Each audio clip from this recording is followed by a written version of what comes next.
मुझसे ज़्यादा मुझे हमारे भारतीय जनता पार्टी के जितने भी संगठन के कार्यकर्ता भाइयों बहनों उनकी मेहनत पे विश्वास है।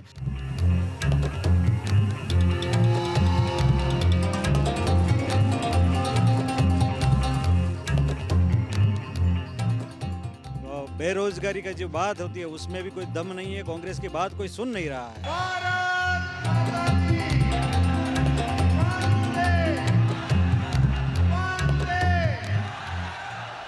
यहाँ तो मोदी की सरकार चलेगी, मोदी ये रहेगा और बीजेपी रहेगा। नहीं, सरकार सब बदल रही। जब से भाजपा सरकार आई तब से ही सब बदल रहा है। इससे पहले तो ये नहीं पता लगता था कि गड्ढे में सड़क है या सड़क में गड्ढा।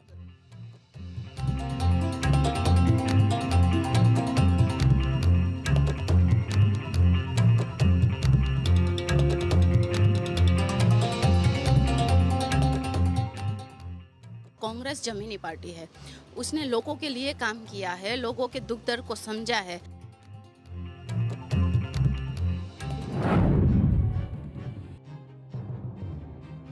गुजरात में सियासी शोर, जामनगर में किसका जोर?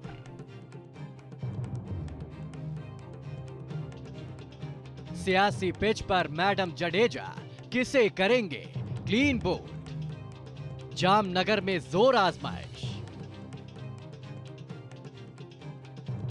2022 के सियासी समर में गुजरात में सबसे दिलचस्प मुकाबला कहीं है तो वो है जामनगर।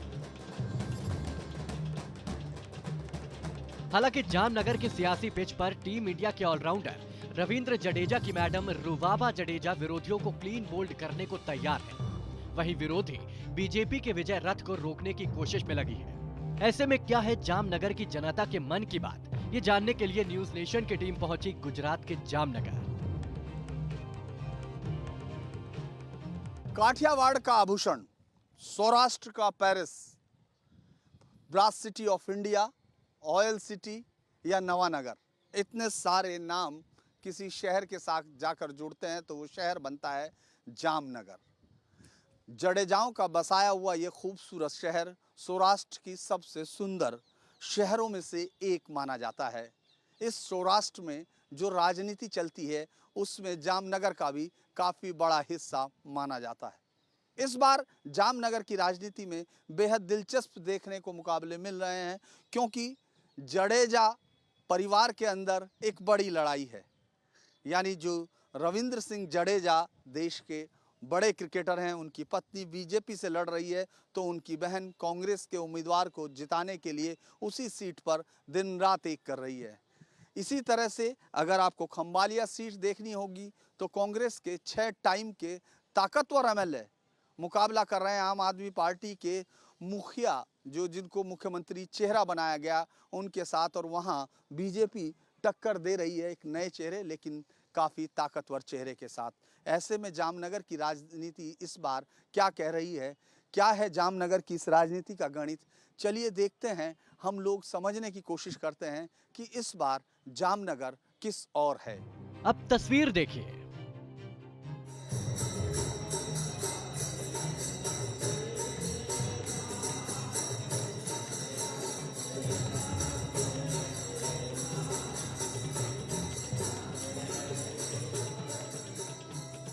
अट्ठावन साल से यहाँ पर राम धुनन हो रहा है, फिर राम को आराध्य मानने वाली बीजेपी की बात यहाँ कैसे ना हो। जामनगर का चुनाव इंटरेस्टिंग चुनाव है, काफ़ी अच्छा, चूँकि पिछली बार के टिकट भी बदले हैं बीजेपी ने, लेकिन इस पूरे चुनाव को उन्हीं पार्टी के कार्यकर्ता कैसे देख रहे हैं, क्योंकि इस बार काफ़ी बदलाव के साथ है।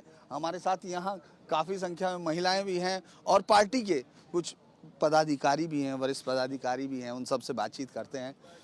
एक बात बताइए, इस बार रिबाबा को टिकट मिला है, इससे क्या महिला सशक्तिकरण में आप लोगों को लगता है कि एक बड़ी ताकत आपके शहर में टिकट काट के उनका पुराना और आपको दिया है, महिलाओं को दिया है? हाँ, वो तो एक खुशी की बात है कि आज महिला है उसको आगे बढ़ाया है, बराबर, वो सोचकर हमें भी खुश है। कल हम महिला मोर्चा के द्वारा उसका एक बड़ा भव्य आयोजन कर रहे हैं महिला सशक्तिकरण के लिए। अभी ऐसा गुजरात में है ही नहीं। हमारी सुरक्षा का जो मुद्दा है वो सबसे अहम मुद्दा है, इसलिए सुरक्षा के मुद्दे पर ही हम वोटिंग करते हैं। महंगाई इतनी यहाँ गुजरात में भी नहीं बढ़ी है। जो कांग्रेस के समय जो महंगाई थी ऐसा सभी को लग भी नहीं रहा है। गुजरात में एकदम बेरोजगारी का जो बात होती है उसमें भी कोई दम नहीं है, कांग्रेस की बात कोई सुन नहीं रहा है। नहीं, ये यहाँ तो मोदी की सरकार चलेगी, मोदी ये रहेगा और बीजेपी रहेगा।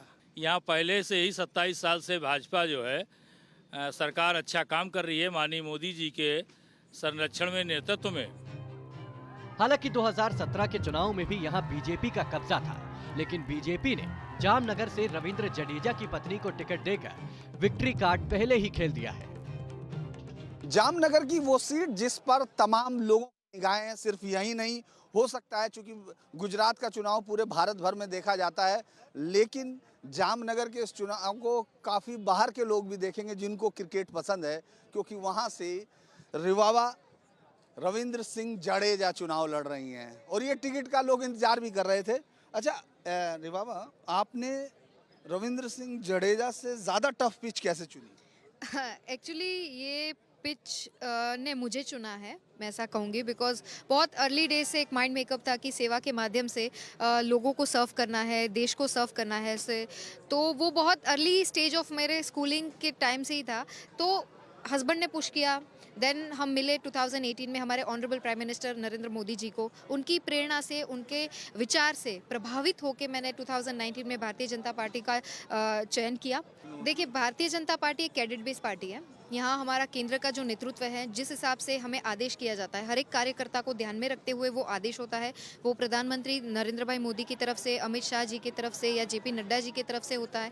गुजरात की गवर्नमेंट को जितना भी संगठन है, वो सारे आदेश को सहर्ष स्वीकार किया जाता है। मुझसे ज़्यादा मुझे हमारे भारतीय जनता पार्टी के जितने भी संगठन के कार्यकर्ता भाइयों बहनों, उनकी मेहनत पे विश्वास है, उनके जोश पे विश्वास है, और साथ ही साथ गुजरात की मैं नहीं, हमारे जितने भी उम्मीदवार भाई बहन हैं, मैं उन सभी के लिए ये कामना करती हूँ कि जनता के विश्वास का अभी आपको नतीजा भी मिलेगा। उनका एक जो उत्साह है वो हमारे साथ में है, तो डेफिनेटली जीत निश्चित। विरोधियों के हमले रोकने के लिए रुवाबा को अपने पति के क्षेत्र रक्षण पर भरोसा है, लेकिन ननद की नाराजगी से भौजी थोड़ा बहुत परेशान जरूर है, और वो कहती है कि आवाम बीजेपी के साथ है। अच्छा ये बताइए, सुरक्षा की बात बहुत की जा रही है, इतने सालों में तो सुरक्षा मुझे लगता है हो गए होंगे आप सब सुरक्षित, तो अब कोई दूसरी पार्टी का नहीं सोचा कभी?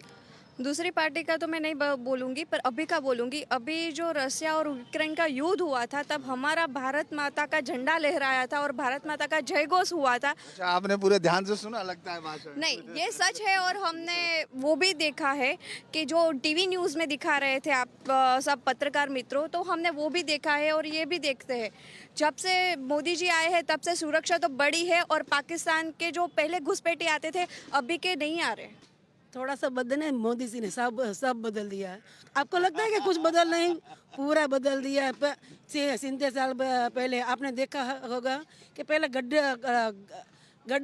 गाड़ा होता था 2 बैल वाला, उस जैसी सड़क थी। अब आप देखो, समय भी बहुत कम लगता है। जो 5-10 घंटा लगता था, अब एक घंटे में हम पूरा इंडिया से बाहर भी पहुंच जाते हैं। इंडिया से बाहर भी पहुंच रहे हैं। मेरा कहना यही है कि जो ज़्यादा उठता है वो जोर से नीचे गिरता है। आम आदमी पार्टी की पार्टी ऐसी है, वो ज़्यादा उड़ रही है और बुरे हाल से गिरेगी।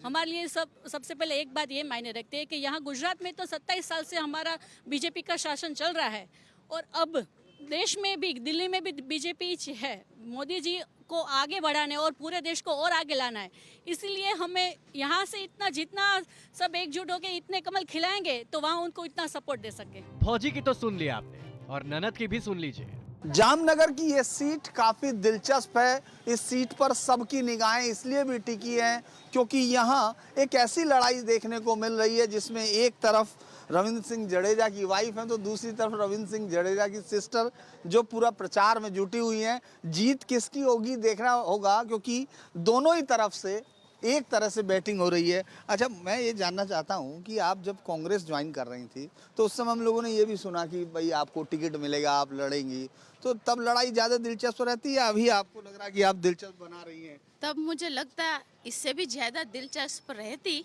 पर कोई बात नहीं। बिपिंदर सिंह है, मेरे बड़े भाई जैसे हैं, I am happy for him, और मुझे ऐसा ही लग रहा है कि मैं ही लड़ रही हूँ। भले प्रत्याशी वो है, पर मुझे ऐसा ही लग रहा है कि मैं ही लड़ रही हूँ, तो मैं अपना पूरा एफर्ट उसमें डाल रही हूँ कि वो जीते। अब आप अपनी भाभी को कन्विंस नहीं कर पाई कांग्रेस के लिए? मैं किसी को कन्विंस क्यों करूं? हर एक के पास अपना ब्रेन है। अभी वो बच्चे तो है नहीं कोई कि हम किसी को समझाए और कोई समझ जाए, या फिर कोई समझाने पे किसी पार्टी को ज्वाइन करे। मुझे नहीं लगता कि ये हो सकता है। तो आपने कांग्रेस क्यों ज्वाइन की अचानक? जब क्योंकि बहुत पुराना आपका भी कांग्रेस का वो नहीं है और पॉलिटिकल आपका बहुत पुराना वो नहीं है। हाँ, मेरी 7 पुश्तों में से किसी को भी पॉलिटिक्स से कोई कनेक्शन नहीं है, पर क्योंकि मुझे जब मैंने स्टडी किया तो मुझे ऐसा लगा कांग्रेस ज़मीनी पार्टी है। उसने लोगों के लिए काम किया है, लोगों के दुख दर्द को समझा है और हमेशा उनके लिए काम करके ही आगे आई है। जहाँ तक बीजेपी की बात करें तो वो सिर्फ उसको सत्ता चाहिए, कि अभी प्रिडिक्ट नहीं कर सकते, पर हम यही मान के चल रहे हैं कि कांग्रेस की जीत होगी। मैंने पहले भी कहा। जनता की माने तो 2022 में भी बीजेपी की विजय यात्रा जामनगर से जारी रहेगी, लेकिन कांग्रेस के अपने ही दाव हैं। रविंद्र भाई भी आगे। विपिन भाई, आपने बहुत बार तालियां बजाई छक्कों पे रविंद्र जी के, ये इस बार क्या है मामला? देखो, मैं मानता हूं कि रविंद्र बहुत अच्छा क्रिकेटर है, कोई शक नहीं है, और क्रिकेट में उसने जामनगर का पूरा इंडिया का नाम रोशन किया है, समाज का गौरव भी है और समाज का गौरव भी है, इससे कोई दो राय नहीं है। पर ये तो सेवा का काम है, राजनीति है, उसमें वो माहिर नहीं है, ना नहीं है ना रीवा है। ये काम एक अच्छी बॉलिंग करेगी ये कह रहे हैं। हाँ, ये काम में मैं माहिर हूँ कि देखो, जीतवाना हरवाना वो जनता जनार्दन का काम है। उम्मीदवारों के दावे और दलील से अलग क्या कहती है जामनगर की जनता, आइए वो भी सुन लेते हैं। चाय की एक दुकान है यहाँ, हम लोग यहाँ खम्बालिया गेट के बाहर है, शायद यही, ये बड़ा फेमस गेट है। हाँ, खम्बालिया है। हाँ, जामनगर का ये फेमस गेट है, वो पुराना है, खम्बालिया गेट। खम्बालिया गेट। हाँ, हाँ। क्या है इस बार कौन सी पार्टी आ रही है? अरे अब इस बार यहाँ पे तो कई सालों से भाजपा की राजनीति चल रही है और उसका प्रचार हो रहा है, आम आदमी भी प्रचार कर रही है, पर अब इस टाइम लग रहा है कि आम आदमी का पलड़ा भारी हो रहा है। आम आदमी पार्टी। हाँ, हाँ। भाजपा या क्या है? क्या मालूम, यहाँ सब अपनी जगह से चल रहे हैं, अपनी जगह से। तीसरा विकल्प ही नहीं है। विकल्प नहीं है। तीसरा विकल्प नहीं है, दो ही है, कांग्रेस और भाजपा। भाजपा। ₹50 पेट्रोल ना तो भाजपा आवશે। सही बोलते हैं। 500 रुपया होगा ना तो भी बीजेपी ही आएगी। आपने सबकी राय सुनी। ये खम्बालिया गेट पर चाय की दुकान पर सब लोगों का विचार है। अब आप 8 तारीख को तय होगा कि किसका विचार ज्यादा लोगों को प्रभावित करता है। वीडियो जर्नलिस्ट मुकेश के साथ Dhirendra Mundir, news nation, Khambhalia gate, Jamnagar.